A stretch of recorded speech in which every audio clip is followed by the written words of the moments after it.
அவர் சொல்லிவிட்டார், உன் நோய்கள் எல்லாம் கல்வாரி சிலுவையில் அவர் சுமந்து தீர்த்து விட்டார்னு அவர் சொல்லிட்ட பிறகு அது எப்படி இருக்குது? அந்த வார்த்தை அக்கறைக்கு போவோம்னு அவர் சொன்னது மாதிரி இருக்குது. அப்போ அவர் சொன்னார், அவ்வளோதான், இனிமேல் எது வந்தாலும் பரவாயில்ல, நான் பார்த்துக்கிறேன், அக்கறைக்கு போயே தீருவேன்.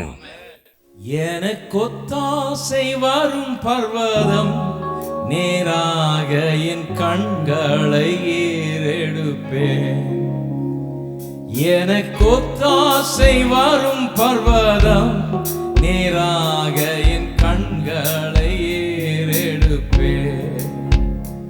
எனக்கு ஒத்தாசை வரும் பர்வதம் நேராக என் கண்களை ஏறெடுப்பேன். எனக்கு ஒத்தாசை வரும் பர்வதம் நேராய் என் கண்களை ஏறெடுப்பேன். வானமும் பூமியும் படைத்த வல்ல தேவனிடம் இருந்தே, வானமும் பூமியும் படைத்த எண்ணு கடங்கா நன்மைகள் வருமே என் கண்களே எடுப்பேன். எண்ணு கடங்கா நன்மைகள் வருமே என் கண்களே எடுப்பேன். எனக்கு ஒத்தாசை வரும் பர்வதம் நேராக என் கண்களை ஏறெடுப்பேன். எனக்கு ஒத்தாசை வரும் பர்வதம் நேராக என் கண்களை ஏறெடுப்பேன்.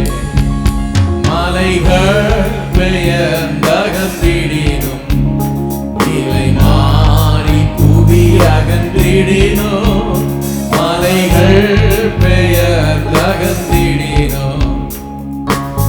மாறிடுமோ அவர் கிருபை என்னாலும், ஆறுதல் எனக்கு அவரே. மாறிடுமோ அவர் கிருபை என்னாலும், ஆறுதல் எனக்கு அவரே. எனக்கு ஒத்தாசை வரும் பர்வதம் நேராய் என் கண்களை ஏறெடுப்பேன். எனக்கு ஒத்தாசை வரும் பர்வதம் நேராய் என் கண்களை ஏறெடுப்பேன். என் காலை தள்ளாட விட்டார், என்னை காக்கும் தேவன் உறங்கா. என் காலை தள்ளாட விட்டார், இஸ்ரவேலை காக்கும் நம் தேவன் ராப்பகல் உறங்காரே. இஸ்ரவேலை காக்கும் நம் தேவன் ராப்பகல் உறங்காரே. எனக்கு ஒத்தாசை வரும் பர்வதம் நேராய் என் கண்களை ஏறெடுப்பேன்.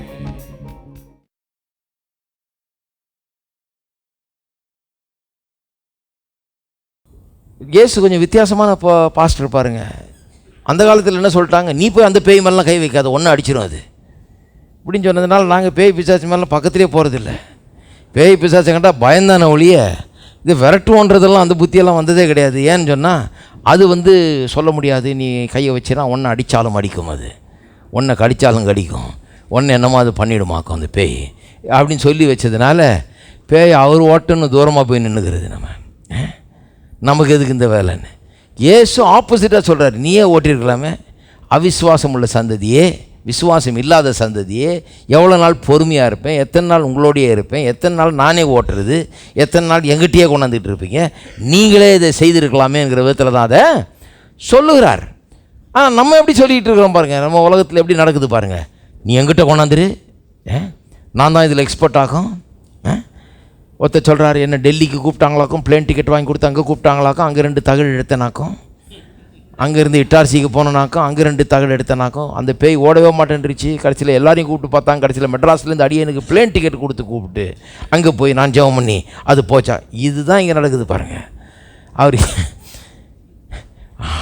ஆளுகளை ஒரு சுதந்திரமாக விடவே மாட்டோம். நம்ம அவனுக்கு எப்படியாவது பேய் பிடிக்க பண்ணி இதை நான் தான் ஓட்டி ஆகணும்னு சொல்லி பிளேன் டிக்கெட்டை வாங்கி கொடுத்து நம்ம போய் எல்லாத்தையும் பார்த்துட்டு பேயும் ஓட்டிட்டு தேவையா இது?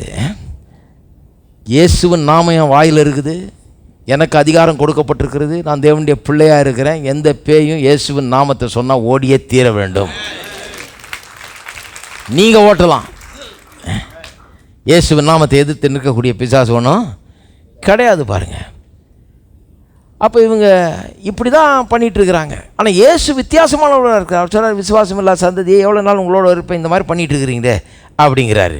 பாருங்கள், பிளெயினில் ஓட்ட கற்றுரும்போது ஓட்ட கற்றுருவாங்க. தந்து பல நாட்கள் கற்று கடைசியில் சோலோ ஃப்ளைட்னு ஒன்று போனோம். அதை கற்றுக்கிட்ட ஆள் தனியாக ஒரு ரவுண்ட் அடிக்கணும், ஒரு ட்ரிப் போயிட்டு வரணும். அந்த சோலோ ஃப்ளைட்டு போடுற அன்றைக்கி அவனோட கூட ஏறிக்கிட்டு அந்த இன்ஸ்ட்ரக்டரு ஒரு தடவை போவாரான். போயிட்டு கடைசியாக அவனுக்கு எல்லாத்தையும் மறுபடியும் ஒருக்க இதை பண்ணணும், கரெக்டாக பண்ணுறியான்னு பார்த்து எல்லாம் பண்ணி அவன் டேக் ஆஃபு லேண்டிங்கு எல்லாத்தையும் பார்த்து கரெக்டாக பண்ணுறானான்னு பார்த்து எல்லாம் பண்ணி கொண்டாந்து இறக்க வரான். இறக்கிட்ட பிறகு இப்படி ஓரமாக நிறுத்தி நான் இறங்கிறேன்னு வரேன். இறங்கிட்டு நீ போயிட்டு வான்னு வரான். இவன் ஒன்றும் ஐயோ, ஏன்னா இவ்வளோ நாள் கூடயே இருந்தார். போனாங்க, மேலே பறந்தாங்க, ஏறினாங்க, இறங்கினாங்க, எல்லாம் பண்ணாங்க. ஆனால் வாத்தியார் கூடயே இருந்தார், அதனால் பிரச்சனையே இல்லை. இப்போ தனியாக போகணுன்றவொன்னு அவனுக்கு சிலருக்கு வந்து எத்தனை தடவை போயிட்டு வந்தாலும் இவங்க தான் ஓட்டியிருக்கிறாங்க இத்தனை தடவையும் இருந்தால் கூட அவங்களுக்கு நான் ரெடின்ற அந்த இது வர்றதே கிடையாது.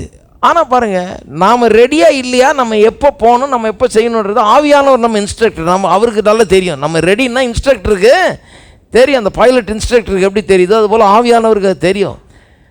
அப்போ பாருங்கள், நம்ம சில காரியங்களை செய்ய வேணும் என்று தேவன் எதிர்பார்க்கிறார். நாம் சில காரியங்களை நடப்பிக்க வேணும் என்று தேவன் எதிர்பார்க்கிறார். அப்படிப்பட்ட ஆட்களாக மாறவில்லைன்னா என்ன ஆகிடுது? உலகத்தை சுதந்திரிக்கிற டைப்பாக நாம் இருக்க முடியாது. திருப்போம் மார்க் எழுதின சுவிசேஷம் 4ஆம் அதிகாரம் 34ஆம் வசனத்திலிருந்து, ஓமைகளினாலே அன்றி அவர்களுக்கு ஒன்றும் சொல்லவில்லை. அவர் தம்முடைய சீஷர்களோடு தனித்திருக்கும்போது அவர்களுக்கு எல்லாவற்றையும் விவரித்து சொன்னார். அன்று சாயங்காலத்தில் அவர் அவர்களை நோக்கி, அக்கறைக்கு போவோம் வாருங்கள் என்றார். அக்கறையில் என்ன இருக்குது? அடுத்த அதிகாரம் பாருங்கள், 5ஆம் அதிகாரத்தில், அவர்கள் கடலுக்கு அக்கறையில் உள்ள கதிரேனருடைய நாட்டுக்கு வந்தார்கள். அவர் படவிலிருந்து இறங்கின உடனே அசுத்தாவியுள்ள ஒரு மனுஷன் பிரேத கல்லிலிருந்து அவருக்கு எதிராக வந்தான். எனக்கு என்னமோ அதை வாசிக்கும் போது அவன் இவருக்கு அறைவலுக்காக வெயிட் பண்ணிட்டு இருக்கிற மாதிரி தெரியுது. இவர் போய் படகுல பீச் ஓரமாக இறங்க அவன் கல்லறையிலேருந்து ஓடி வந்து மீட் பண்ணுறான் இவரை. ஸோ அக்கறைக்கு போவோம் வாருங்கன்னா அவர் ஏதோ ஒரு நோக்கத்தோடு கொண்டு போகிறார். என்னது கொண்டு போகிறார்? அங்கே ஒருத்தன் இருக்கிறான், அவன் பிரேத கல்லறையில் வாழ்ந்து கொண்டு இருக்கிறான். அவன் வந்து பிசாசு பிடிச்சவனாக இருக்கிறான். ஆயிரக்கணக்கான பிசாசுகள் அவனுக்குள்ளே குடி கொண்டு இருந்துக்கிட்டு அந்த வட்டாரத்தையே அவன் கலக்கிக்கிட்டு இருக்கிறான், தன்னுடைய ஆளுகையை நடத்திக்கிட்டு இருக்கிறான், வட்டாரத்தையே கலங்கடிக்க பண்ணி கொண்டிருக்கிறான். எல்லாம் பயத்திலையும் பீதியிலும் வாழ்ந்து கொண்டிருக்கிறார்கள். பிசாசின் கிரியை அந்த வட்டாரத்தில் வளர்ந்து பெருகி அதிகமாக கிடக்கிறது. அதை போய் தேவனுடைய ராஜ்யத்தை அந்த வட்டாரத்தில் அறிவித்து தேவனுடைய ராஜ்யத்தின் சுவிசேஷத்தை பிரசங்கித்து அந்த ஜனங்களை விடுதலையாக்கி அந்த வட்டாரத்தை இந்த பிசாசினுடைய பிடியிலிருந்து விடுதலையாக்கும்படியாக தான் அக்கறைக்கு போவோம் வாருங்கள்ன்றார். சும்மா ஒன்றும் கிடையாது, டூர் போயிட்டு வரலாம், போய் எக்ஸ்கர்ஷன் போயிட்டு வரலான்னாரா? கிடையாது. அக்கறைக்கு போவோம் வாருங்கலாம் அந்த பிசாசை விரட்டிட்டு அந்த ஏரியாவை அவன் சொந்தம் கொண்டாடிட்டு அவன் பிடிச்சி வச்சுட்டு இருக்கிறான். இதை வந்து நாம் தேவனுக்கு சொந்தமாக்குவோம், ஜனங்களை விடுதலையாக்குவோம், பயத்திலும் பீதியிலும் வாழுகிறவர்களை விடுதலை பண்ணுவோம் சொல்லி தான் கூட்டு போகிறார் பாருங்க. கூட்டு போகும்போது பிசாசுக்கு தெரிஞ்சிருச்சு இவர் வர்றாருன்னு. ஏன்னா அவன் எதிர்பார்த்துட்டு இருக்கான், யாரோ டெலகிராம் கொடுத்த மாதிரி தெரியுது அவனுக்கு. ஏன்னா இவர் இறங்கவும் அவன் ஓடி வரவும் கரெக்டாக இருக்கு, வந்து சந்திக்கிறான் இவரை. வந்து இவர் வர்றாருன்னு நினச்சி பிசாசு என்ன பண்ணிட்டான், கடல்லையே இவர் எப்படி கவுத்து சாகடிக்கலான்ற வேலையில் இறங்கிட்டான். அதனால தான் அதுக்கப்புறம் உள்ள சம்பவங்கள்லாம் நடக்குது. 4ஆம் அதிகாரத்தில் பார்த்தீங்கன்னா 36ஆம் வசனத்தில், அவர் ஜனங்களை அனுப்பிவிட்டு படவில் இருந்தபடியே அவரை கொண்டு போனார்கள். வேறே படகுகளும் அவரோடு இருந்தது. அப்பொழுது பலத்த சுழல் காற்று உண்டாகி படகு நிரம்பத்தக்கதாக அலைகள் அதன் மேல் மோதிற்று. கப்பலின் பின்னணியத்தில் அவர் தலையினை வைத்து நித்திரையாய் இருந்தார். அவர்கள் அவரை எழுப்பி, போதகரே, நாங்கள் மடிந்து போகிறது உமக்கு கவலை இல்லையா என்றார்கள். அவர் எழுந்து காற்றையும் கடலையும் காற்றை அதட்டி கடலை பார்த்து, இறையாதே, அமைதலாயிரு என்றார். அப்பொழுது காற்று நின்று போய் மிகுந்த அமைதல் உண்டாயிற்று. அவர் அவர்களை நோக்கி, ஏன் பயப்பட்டீர்கள்? இப்படி ஏன் உங்களுக்கு விசுவாசம் இல்லாமல் போயிற்று என்றார். சரி பாருங்கள், பிசாசு இவர் வர்றாருன்னு தெரிஞ்சு வழியிலேயே இவர் கடலில் கவுத்து கொள்றதுக்கு வழி பண்ணுறான். எப்படி? காற்றையும் புயலையும் அனுப்புகிறான் கடலில். இந்த சீஷர்கள் வந்து ரொம்ப கோஆப்ரேட் பண்ணுறாங்க அந்த பிசாசோட. நாங்கள் மடிந்து போகிறோம், உங்களுக்கு கவலையில். இவர் தூங்கிட்டு இருக்கிறார் பாருங்க, அவரை எழுப்பி, நாங்கள்லாம் செத்துக்கிட்டு இருக்கும்போது இப்படி தூங்கலாமா? கொஞ்சம் கவலைப்பட்டால் கொஞ்சம் சாவறதுக்கு நல்லா இருக்குமா என்ன? நாங்கள்லாம் கவலைப்படுறோம் உமக்கு, நாங்கள்லாம் மடிந்து போகிறோம், உங்களுக்கு கவலை இல்லையான்னு சொல்லி எழுப்புறாங்க. எழுப்பின உடனே அவர் காற்றையும் கடலையும் அதட்டி இறையாதே அமைதலாயிருன்னு சொல்லிட்டு இவரில் பார்த்து என்ன கேட்குறாரு, உங்களுக்கு ஏன் விசுவாசம் இல்லாமல் போயிற்று. அப்போ அவர் என்ன பண்ணுறாரு, அவர் விசுவாசத்தை யூஸ் பண்ணுறாருங்க. அக்கறைக்கு போகிறதுக்கு தீர்மானிச்சிட்டாரு. அங்கே ஒரு வேலை இருக்குது, கடவுள் இவர் அனுப்புகிறாரு. அந்த இடத்துல இருக்கிற பிசாசை விரட்டி அந்த இடத்த அந்த ஜனங்களை விடுதலையாக்கி தேவனுடைய ராஜ்யத்தின் சுவிசேஷத்தை அங்கே அறிவித்து தேவனுடைய ராஜ்யம் அங்கே ஸ்தாபிக்க முடியா போகிறார் அவர். எப்பவும் நீங்கள் தேவனுடைய ராஜ்யத்தை ஸ்தாபிக்க ஒரு இடம் கிளம்புனீங்கன்னா பிசாசும் கிளம்பிடுறான் கூடிய. ஏன்னா அவன் அலற ஆரம்பித்தான், ஐயோ இது பெரிய வேலை. நான் பார்த்துருக்கிறேன், எப்போவெல்லாம் ஒரு வேலையில் இறங்குறோமோ, ஒரு பெரிய வேலையை செய்யலான்னு அடி எடுத்து வைக்கிறோமோ, அப்போ பிசாசு பெருசாக ஒரு தலை தூக்குவான் பாருங்கள். என்னத்தையாவது ஒரு பிரச்சனையை கொண்டு வந்து பயத்தை காட்டி அதை பாட்டி இதை காட்டி ஏதாவது ஒரு பிரச்சனையை காட்டி நம்ம கலங்கடிக்க பண்ணுகிறதுக்கு இந்த கடலில் கொந்தளிக்க பண்ண மாதிரி எதையா ஒன்று கொந்தளிப்பை ஏற்படுத்துகிறான் அவன் ஏற்படுத்திட்டு போட்டோம். உன் விசுவாசம் எங்கன்றாரு. எதுக்கு இப்போ விசுவாசத்தை பற்றி பேசிகிட்டு இருக்கிறோம்? வாழ்க்கையில் ஏற்படும் அத்தனை கொந்தளிப்புகளையும் காற்றையும் கொந்தளிப்பையும் கடல் புயலையும் எல்லாத்தையும் மீறி தான் போய் நாம் நமக்காக தேவன் வைத்திருக்கிற அந்த சுதந்திரத்தை அடைய வேண்டும். அக்கறைக்கு போகணும்னு தீர்மானிச்சா போய் ஆகணும். அந்த மாதிரி விசுவாசம் இல்லைன்னா ஒன்றுமே நீங்கள் ஒன்றும் உலகத்தை சுதந்திரிச்சிட முடியாது. உங்கள் ஊர்லேயே இருந்துக்க வேண்டியதான். ஹலோ, இதான் ஒரு பையன் பாருங்கள், ஊழியத்துக்கு போனார். போயிட்டு அங்கே ஒரு இடத்துல போட்டோம். அவர் ஒரே தொந்தரவு, ஃபோன் பண்ணி இங்கே ஒரு இடம் இருக்குதுயா, இவ்வளோ ரொம்ப சீப்பாக வருது விலைக்கு, வாங்கணுன்னாரு. சரி கொஞ்சம் விலை தான், ஒரு 1 லட்சமோ என்னமோ தான். சரி ரொம்ப தொந்தரவு பண்ணுவோம். நான் என்ன பண்ணேன், 1 லட்சம் கையில் இருந்தது, இப்போ அனுப்பிச்சி விட்டேன், வாங்கிக்கப்போ அப்படின்னு சொல்லி அனுப்பிச்சி விட்டேன். வாங்கிக்கிட்டா கொஞ்ச நாள் பொறுத்து ஃபோன் வருது, ஐயா நான் வேறு ஒரு கிராமத்தில் இருக்கிறேன், போன்னு வேறு ஏதோ ஒரு கிராமத்தில் போய் செட்டில் ஆகிட்டு அங்கேருந்து கால் பண்ணுறாப்புல. என்னன்னு கேட்டேன், அந்த தெருவில் ஒருத்தன் இருக்கேன், ஏன் பெரிய ரவுடியாவன், அவன் இங்கே இருந்துன்னா உன்னை கொன்னே போட்டுருவேன், இங்கே ஒன்றும் நடத்தக்கூடாதுன்ட்டான், அதனால விட்டு வந்தேன். அடக்கடவுளே, நான் சொன்னேன் இதுக்காக விட்டுட்டு நீ ஓடிய போயிட்டு இடத்த வேறு வாங்கி கொடுத்தாச்சு, இப்போ அந்த இடம் என்ன ஆச்சுன்னா அது அப்படியே இருக்குதுங்க, நாங்கள் நடத்தினா கொண்டு போடுவேன்றான், என்ன பண்ணுறது, நான் இங்கே வந்துட்டேன். நான் சொன்னேன் போட்டி படிக்க தூக்கிட்டு முதல்ல அங்கே போயிட்டு வாழ்வோ சாவோ என்னவோ நான் வந்திருக்கிறேன், செய்ய போகிறேன், கர்த்தருடைய நாமத்தில் வந்திருக்கிறேன், நான் நிச்சயமாக அதை செய்வேன், கர்த்தரை நான் அனுப்பிச்சிருக்கிறாரு. அக்கறைக்கு போவோன்னு தீர்மானிச்சிட்டா எந்த புயல் கடல் அது எதுன்னு பேசிகிட்டு இருக்கக்கூடாது. விசுவாசம் உள்ளவனா மாறிடணும், காற்றையும் கடலையும் அதட்டுறவனா மாறிடணும். போனேன், பயந்துக்கிட்டே தயக்கத்தோடு போனான் பாருங்கள். போய் கொஞ்ச நாளில் பொறுத்து ஃபோன் பண்ணுறான், பாஸ்டர் என்ன ஆச்சுன்னு தெரில அவனுக்கு, திடீர்னு நீ இங்கேயே செய்ப்பா, நானே உனக்கு சப்போர்ட்டாக இருக்கிறேன்ட்டான்.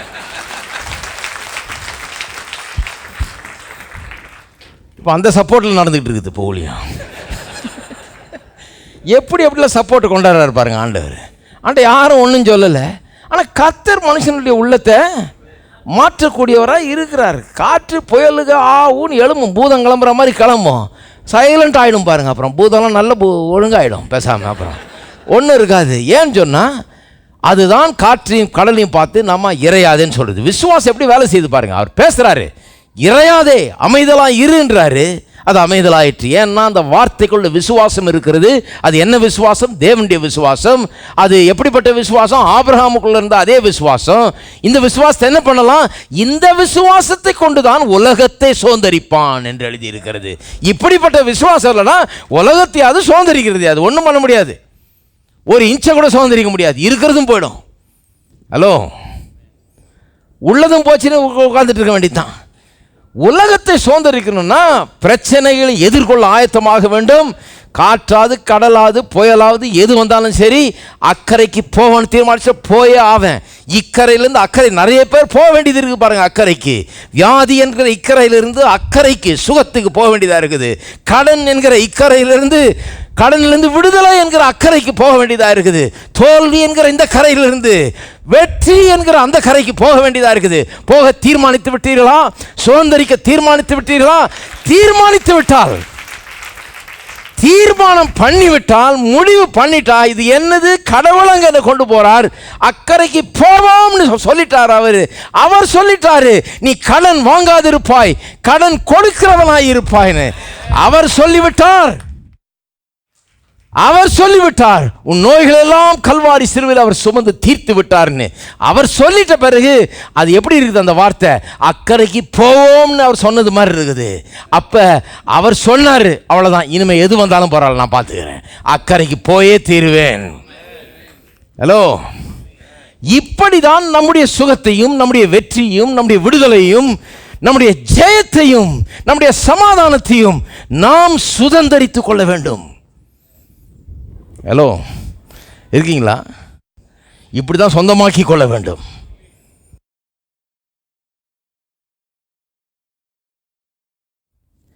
பாருங்க, இந்த கதையை பார்த்தீங்கன்னா 4ஆம் அதிகாரத்தில் இந்த கதை வருது இல்லையா? கடைசியில் 4ஆம் அதிகாரம் முதல்ல படிச்சிங்கன்னா 14-15 வசனத்தில் இந்த வசனம் விதைக்கிறத படுறதை பற்றி ஊமை சொல்கிறார்.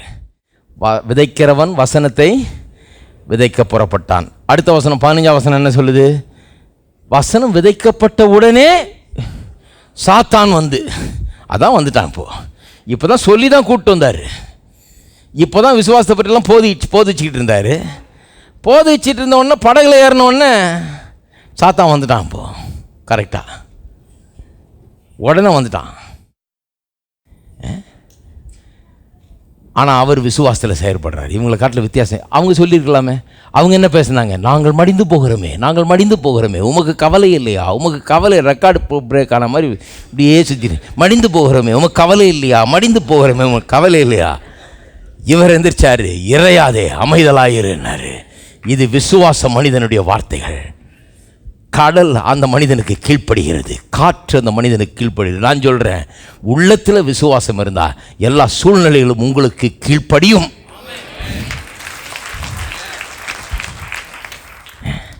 கீழ்ப்படியும். நிறைய பேருக்கு இன்றைக்கி எப்படின்னா, இந்த கே சரா சரான்னு ஒரு பாட்டு பாடுவாங்கள்ல இந்த காலத்தில். கே சரா சரான்னு ஒன்று கேள்விப்பட்டதில் போடுறது. Whatever will be, whatever will பின்னு. அதாவது என்ன நடக்குமோ அதெல்லாம் நடக்கட்டும், என்னவெல்லாம் நடக்குமோ அதெல்லாம். அப்படிப்பட்ட கிறிஸ்தவங்க அவங்க. வரட்டையா, கடலில் விழுந்து செத்தா கூட எங்கே மோட்சம் போவேன்யா, பரவாயில்லையா, ஏதோ கர்த்தருடைய சித்தம் தான் அது அப்படிங்கிற மாதிரி ஆட்கள் இவங்க. ரொம்ப வசதியாக போச்சு சாத்தானுக்கும். ஒரேடியாக கடலில் போட்டு கொண்டு போட்டுருவாங்க. ஏன்னா இவங்களும் ரெடியாக இருக்கிறாங்க போகிறதுக்கு.